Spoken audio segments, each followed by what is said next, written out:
Mga ilang negosyante sa bigas, problemado na. Bakit? Nako, bukas na po ipatupad ang price selling sa bigas sa halagang 41 hanggang 45 pesos lang. At yung mga hindi sumunod, alamin po natin ang sinabi ng ating Pangulong Bongbong Marcos kung kanino natin isumbong. Nako, marami dyan na masyadong nanamantala. At doon po sa laging nagsasabi na 20 pesos na bigas, panoorin nyo po ang video na ito. Meron po akong idea kung paano, hindi lang 20. Baka kakayanin nyo 18 pesos. Oo, 18 pesos or 19 pesos. Panoorin nyo po ang video na ito kung paano. Pero bago ang lahat, panoorin natin si Pangulong Bongbong Marcos kung kanino natin isumbong yung mga kapitbahay natin dyan na namantala na pataasan ng pataasan ang presyo ng bigas. Ito ang video. Hi, Mr. President. Magandang umaga po. Good morning. Sir, my question is about the price ceiling of rice. Yeah. How would you make sure or ensure the implementation of the price ceiling EO of rice? We have put together a structure for the continuing monitoring.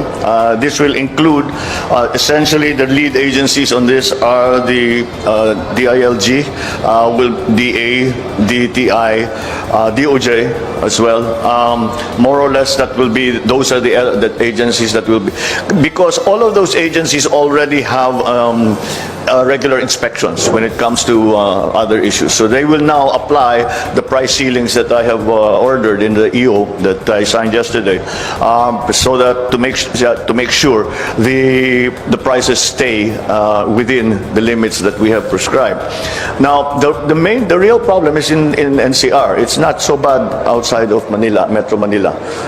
That's why maybe we will be focusing our efforts here in Metro Manila. But I mean, if it comes to that, I would encourage anyone who finds that someone or retailer is selling at above the price ceiling, i-report po ninyo. I-report ninyo sa police, i-report ninyo sa DA, dun sa lugar ninyo, i-report ninyo sa local government para matignan po namin at tiyakin na hindi lalampas doon sa ating presyo na linagay na 40 pesos at 44 pesos. Thank you, Mr. Thank you, President. sir. Thank you, Malacanang Press Corps. Thank you, sir. Maraming salamat. Thank you. Yan, bukas na po yan.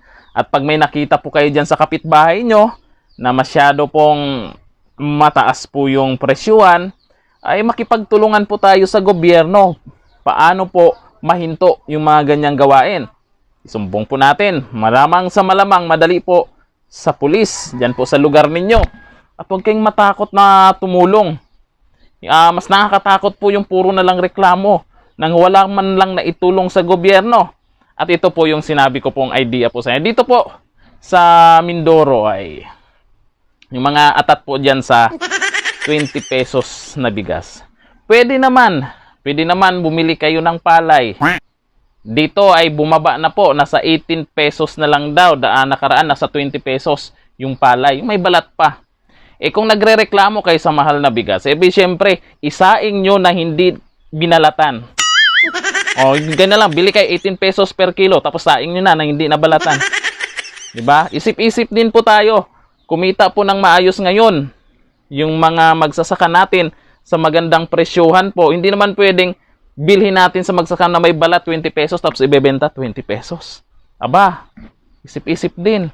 Diba? Pero, expect po, mag-uumpisa na yung anihan, pababa ng pababa po yun. 20 pesos po yung palay, naging 19, may iba ngayon naging 18, kaya yung bigas natin, a-adjust din po yan pababa.